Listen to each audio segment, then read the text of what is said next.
রাষ্ট্র যদি তার নাগরিককে সত্যিকারের মানবিক এবং সুশিক্ষা দিতে পারে, তাইলে সেই সুশিক্ষাই সমস্ত কুসংস্কার ঠেকে দিতে পারে।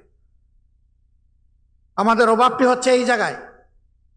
আমাদের শিক্ষিত লোকের কোনো অভাব নেই, কিন্তু কি শিক্ষিত, কেউ অর্ধশিক্ষিত, কেউ অক্ষর জ্ঞান বঞ্চিত, আজকে আমরা একাকার হয়ে গিয়েছি। নৈতিক শিক্ষার অভাবে এই অবক্ষয় দেখা দিয়েছে। মহান আল্লাহ তাআলার দরবারে দোয়া করি, আগামীর বাংলাদেশ যেন নৈতিক শিক্ষা নির্ভর একটি বাংলাদেশ হয়। শিক্ষা জাতির মেরুদণ্ড, মেরুদণ্ড মজবুত হলে, শক্তিশালী হলে জাতীয় শক্তিশালী হবে। এখন না আছে আমাদের নৈতিক মান, না আছে আমাদের জাগতিক মান। আমাদের শিক্ষা এখন অর্থহীন। আমরা একটা সার্টিফিকেট হাতে দেই আমাদের সন্তানদের, কিন্তু সেই সার্টিফিকেটের কোনো মর্যাদা নেই, কোনো ওজন নেই। আমরা এমন শিক্ষা এবং সার্টিফিকেট দেখতে চাই না।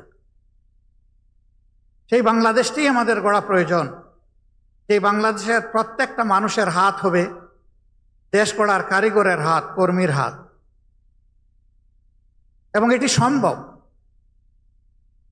দুনিয়ায় যত জাতি উন্নত হয়েছে তারা শিক্ষা দিয়ে উন্নত হয়েছে। আমি ব্যক্তিগতভাবে মনে করি এবং আমাদের দল বিশ্বাস করে, শিক্ষাকে যদি তার নৈতিক ভিত্তির উপর সর্বাধিক মানবিক এবং জাগতিক উৎকর্ষ দিয়ে গড়ে তোলা যায়, তাইলেই কেবল একটা সোনার বাংলাদেশ গড়ে তোলা সম্ভব।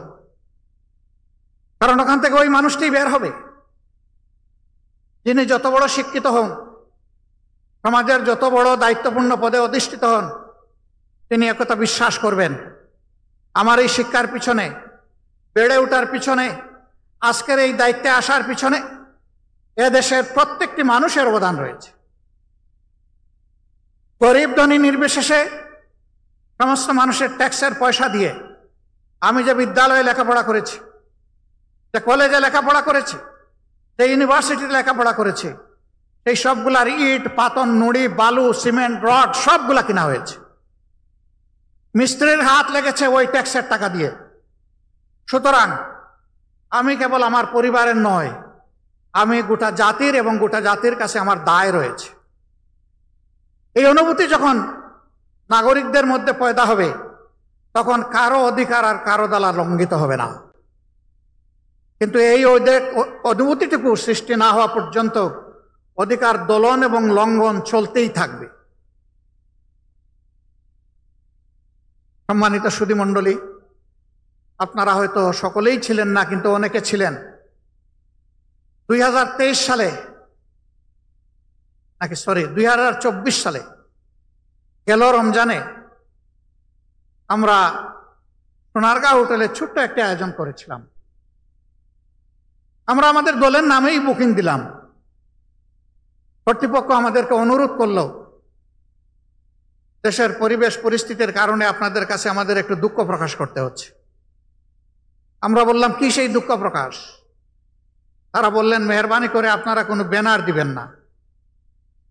আমরা বললাম, ঠিক আছে, আমরাই আমাদের ব্যানার আমরা দিব না। বলল, তাইলে আর কোনো অসুবিধা নেই।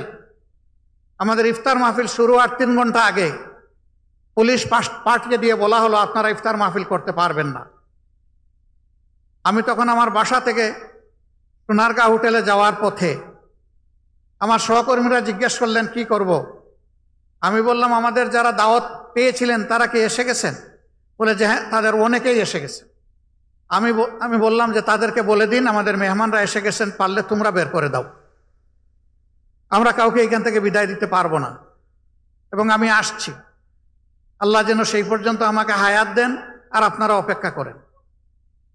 আমি যাওয়ার পরে জিজ্ঞেস করলাম, আমাদের অপরাধ কি? বলে যে স্যার, আপনাদের কোনো অপরাধের বয়ান আমরা দিতে পারবো না, আমরা প্রচন্ড চাপে আছি। আমি বললাম, সেই চাপটা কে দেয়? ওই যে উপর মহল থেকে। আমি বলি যে আমি কোনো উপর মহল মানি না, এটা আমার নাগরিক অধিকার। আমি কোনো অবৈধ পার্টি নয়, আমি কোনো নিষিদ্ধ পার্টি নয়, আমার এখানে অধিকার রয়েছে। আমার অধিকারের বলে এখানে আমরা আজকে দাওয়াত দিয়েছি মানুষকে, আর সেই দাওয়াত কবুল করে লোকেরা এসেছে। আমি শুধু অতীতের ফ্যাসিস্ট বাংলাদেশের একটি ছোট্ট উদাহরণ আপনাদের সামনে পেশ করলাম। এই ছিল আমাদের বাংলাদেশ। আমরা 13.5 বছর আমাদের কেন্দ্রীয় কার্যালয় সহ আমাদের সারা দেশে শত শত কার্যালয়ের একটাও আমরা খুলে কাজ করতে পারিনি। সবগুলা কার্যালয় আমাদের বন্ধ রাখা হয়েছিল। আপনারা জানেন, এক এক করে আমাদের 5 জন শীর্ষ দায়িত্বশীলকে তৎকালীন আমিরে জামাত সহ অত্যন্ত নির্মমভাবে পাশবিক কায়দায় মিথ্যা অভিযোগে তাদেরকে বিচারিক হত্যার মুখোমুখি করে ফাঁসিতে ঝুলানো হয়েছে। আরো 6 জনকে জেলের ভিতরেই মৃত্যুর দিকে ঠেলে দেওয়া হয়েছে। আর একজন মৃত্যু যন্ত্রণা কাঁধে নিয়ে, ঘাড়ে নিয়ে, বুকে নিয়ে তিনি এখনো বেঁচে আছেন। তিনি আমাদের ভাই এটিএম আজহারুল ইসলাম। বাংলাদেশের মজলুমরা মুক্তি পেয়েছে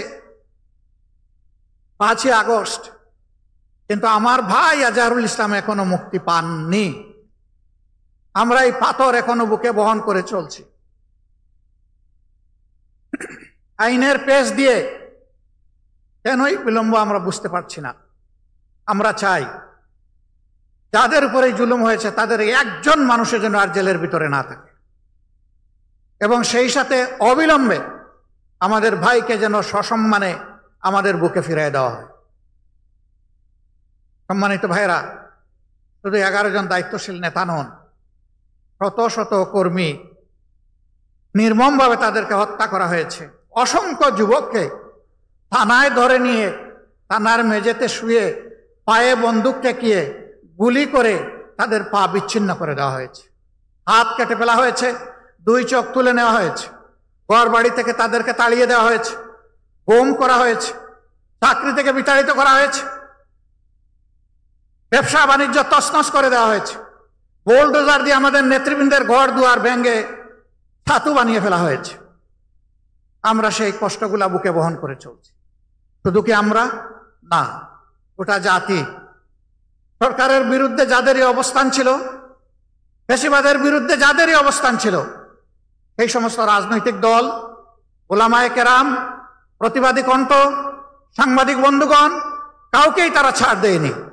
সকলের উপর তারা জুলুম করেছে, সবাইকে খুন করেছে, সবাইকে অপদস্থ করেছে, সবাইকে অপমান করেছে, লক্ষ লক্ষ মামলা দিয়ে কোটি মানুষকে বারবার জেলের ভিতরে নিক্ষেপ করেছে।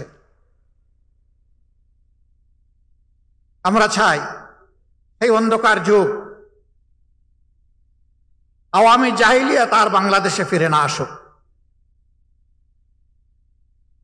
আফসোস, এই দলটি দেশের সব কিছুর তারা ঠিকাদারি গ্রহণ করেছিল। বাকি সবাইকে চোখ রাঙিয়ে কথায় কথায় বলতো অমুক দেশে তমুক দেশে চলে যাও। না, আমাদের হাতে কোনো ভিসাও তুলে দেয়নি, আর কোনো টিকিটও দেয়নি, কিন্তু প্রায়ই আমাদেরকে শাসাতো, সবাইকে, সারা জাতিকে। আল্লাহর কি ইচ্ছা, এখন কোনো কিছুর প্রয়োজন নাই। পিছনের দিকে তাকানোরও সময় ছিল না, দুপুরের ভাত খাওয়ারও সময় হয়নি। দেশ ছেড়ে তারাই বরঞ্চ চলে গিয়েছেন। আমরা যাব না কোথাও। এদেশ আমাদের প্রিয় দেশ, এটি আমাদের জন্মভূমি। আল্লাহ তাআলা এখানে আমাদেরকে পয়দা করেছেন। এই দেশ ছেড়ে পালানোর আমাদের কোনো প্রয়োজন নেই। এই দেশ ছেড়ে যারা তারাই পালাবে যাদের এই দেশের প্রতি ভালোবাসা এবং দায় নেই। যাদের ভালোবাসা এবং দায় আছে তারা বুকে গুলি নিবে, কিন্তু দেশ ছেড়ে পালাবে না ইনশাআল্লাহ। 24-এর এই গণ বিপ্লবের পর যে নতুন বাংলাদেশ গড়ার সম্ভাবনা আমাদের হাতে ধরা দিয়েছে, আমরা দল, ধর্ম, জাতি নির্বিশেষে সকলের কাছে আহ্বান জানাই, আসুন জাতীয় স্বার্থের জায়গাটায় আমরা এক হয়ে যাই। আমাদের মতের ভিন্নতা থাকবে, মত পার্থক্য থাকা এটা কোনো অপরাধ নয়, বরঞ্চ এটি একটা গণতান্ত্রিক সমাজের সৌন্দর্য। আমাদের মত পার্থক্য যেন মত বিরোধে রূপান্তরিত না হয়। আমরা মত পার্থক্যকে ওয়েলকাম করি, কিন্তু আমরা মতবিরোধ চাই না। আমরা যার যার জায়গায় যার যার নীতি পলিসি, দেশকে গড়ার আমাদের স্বপ্ন এবং পরিকল্পনা আমরা জাতির সামনে তুলে ধরব। জাতি যারটা গ্রহণ করবে, যার প্রতি জাতির ভালোবাসা, আস্থা তৈরি হবে, সেই দলকেই সেই জোটকেই আগামীতে জাতি তাদের দায়িত্ব দিয়ে সেবক হিসাবে বাংলাদেশের দায়িত্ব তাদের হাতে তুলে দেবে। এই জায়গাটায় আমরা সকলে সম্মান প্রদর্শন করি। একটা জায়গায় আমরা সকলে একমত যে গত 15.5 বছরে বিশেষ করে সংবিধান সহ এবং সাংবিধানিক প্রতিষ্ঠানগুলোতে, রাষ্ট্রীয় প্রতিষ্ঠানগুলোতে যে জঞ্জাল তৈরি হয়েছে তার কতিপয় জিনিস অবশ্যই পরিষ্কার হওয়া উচিত। এই জন্য সকলে আমরা একমত, এখানে কারো কোনো দলমত নির্বিশেষে দ্বিমত নেই যে কোনো সংস্কারের প্রয়োজন নাই। আমরা সবাই বলছি সংস্কার প্রয়োজন। কতটুকু প্রয়োজন সেটা নিয়ে হয়তোবা মতপার্থক্য থাকতে পারে, কিন্তু সংস্কার যে প্রয়োজন এই ব্যাপারে কোনো মতপার্থক্য নেই। আমরা মূল থেকে একটি কথাই বলে এসেছি, আমরা বর্তমান সরকারকে যৌক্তিক সময় দিতে চাই এই সংস্কারের জন্য।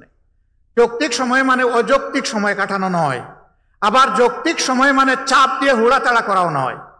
যৌক্তিক সময় হচ্ছে এ কাজের জন্য, মৌলিক সংস্কারগুলোর জন্য যেটুকু সময় প্রয়োজন আমরা সরকারকে সেইটুকু সময় দেওয়ার পক্ষে। ইতিমধ্যে সরকার প্রধান জাতীয় নির্বাচনের ব্যাপারে কিছু কথা তিনি জাতিকে বলেছেন। আশা করি অবিলম্বে তিনি বিষয়টা আরো স্পষ্ট করবেন, তাহলে জাতি এই ব্যাপারে আরো আশাবাদী হবে, আরো আস্থাশীল হবে এবং নিজেদের নির্বাচনী পরিকল্পনা সাজানোর সুযোগ প্রত্যেকটি দল পাবে। আমরা এটা আশা করি। প্রিয় দেশবাসী এবং সুধীমণ্ডলী, বাংলাদেশকে গড়ার একক দায়িত্ব কোনো দলের নয়। বাংলাদেশকে গড়ে তোলার দায়িত্ব 18 কোটি মানুষের। কিন্তু 18 কোটি মানুষ কিভাবে করবে?